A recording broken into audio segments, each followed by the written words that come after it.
On today's episode, we talk about starting on social media, private events, and dinner parties.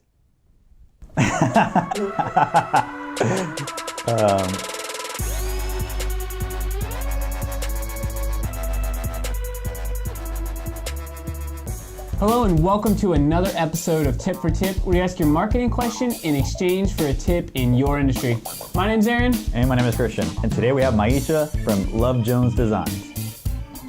My question for Aaron and Christian is, when tackling social media, is it necessary to saturate all the platforms, or is it better to pick one that's suited for your industry? All right, so if you're starting from scratch on social media, I would definitely recommend to start where your audience is at. So if it's Facebook, if it's Instagram, if it's Twitter, then go there, be really good at that, feel comfortable enough where you're posting regularly.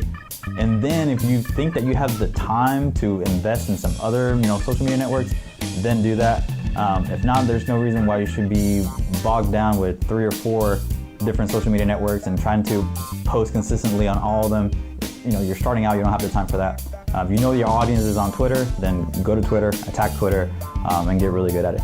Yeah, pretty much exactly what I was gonna say. It can get very overwhelming trying to do creative content on all those platforms, especially when you're starting out. So it's better to do really well at one thing than to be mediocre and just kind of fall by the wayside on a lot of platforms. So absolutely go after that one. I think we're absolutely on unison on that. And our method is really to crawl, walk, run. So start that one and then expand to the rest of them as you deem necessary and as you grow. Yep. All right, let's hear your tip for us. When hosting a party or entertaining at home, I have 3 tips on how to engage your guests.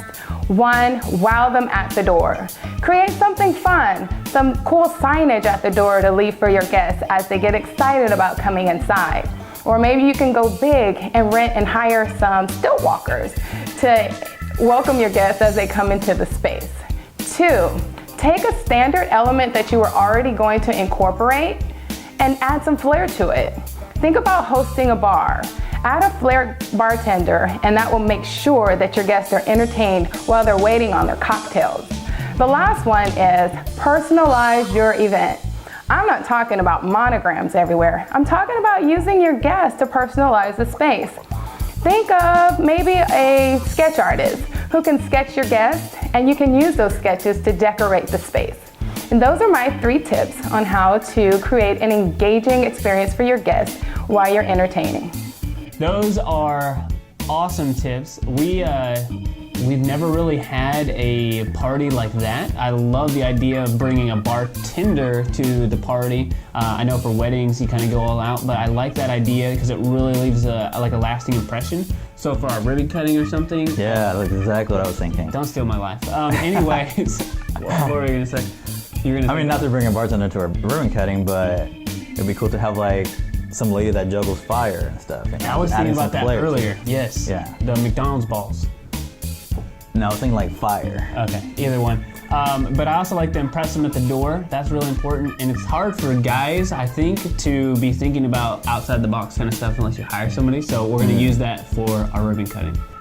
So question of the day is, have you ever thrown a dinner party and invited your friends to your house? Yeah.